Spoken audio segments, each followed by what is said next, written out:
Мэргэжлийн хяналтын эрх газраас улсын хэмжээнд үйл ажиллагаа явуулж байгаа мал төхөөрөх, мах боловсруулах үйлдвэрүүдэд урьдчилан сэргийлэх хяналт шалгалтыг хийсэн байна. Шалгалтаар нийт үйлдвэрүүдийн 40% нь орон нутгийн мал эмнэлэг ариун цэврийн газрын гэрчлэгээгүй ажилласан зөрчил илэрсэн байна. Мал төхөөрөх мах боловсруулах үйлдвэрүүд шингэн болон бусад хог хаягдлаа зориултын бус газар хайдаг, тэр нь эргээд байгаль орчин бохирдуулдаг зөрчил байсаар л байна. Түүнчлэн зарим газрууд хүнсний зориултаар ашиглахад стандарт шаардлага хангахгүй ус хэрэглэж байгаа зөрчил илрүүлээд байна. Нэг шингэн хог хаягдал гэж гардаг.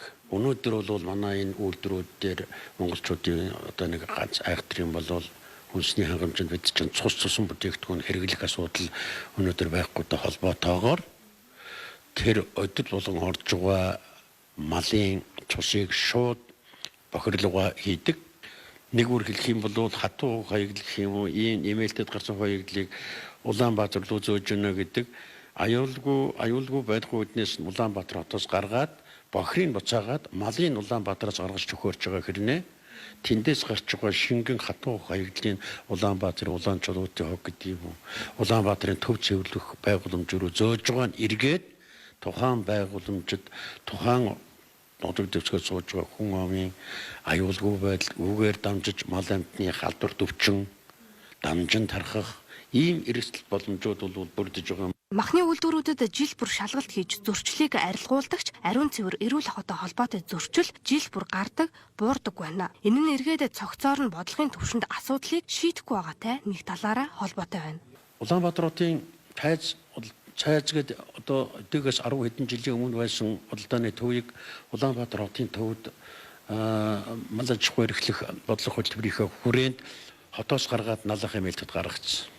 Гэтэл энэ даваачаа тавьтал эргүүлээд тэр чин мал аж ахуйн гаралтай түүхэд, малын гаралтай түүхэд бүтээгдэхүүн, мал төхөөрөх, мах боловсруулах үйлдвэрүүд, арьс ширний үйлдвэрүүдийн орион гэж одоо манай бодлогоор бол улс гаргаж байтал. Гэтэл тэнд нь газар олголт бий болоод өнөөдөр суурьшлийн бус бий болж байгаа. Эргээд. Тэгэхээр дахиад нөгөөх маань нүүхүү гэдэг ийм бодлогогүй юмнуудаас үүдээд дараагийн үйл ажиллагаа. Гэхдээ тэнд ер нь ямарваа нэгэн малын гаралтай түүхэд бүтээгдэхүүний үйлдвэрлэл, худалдаа тэр ийм мал төхөөрөх үйл ажиллагаа явуулахдаа хамгийн түрүүнд байгаль орчинд нөлөөлөх талын юм. Дараагийнх нь бол хүнсний аюулгүй байдлыг хангах чиглэлийн бодлого. Энэ цогц дэд бүтцийг бий болгож байж тэн дээр бол төвлөрүүлэх нь чухал.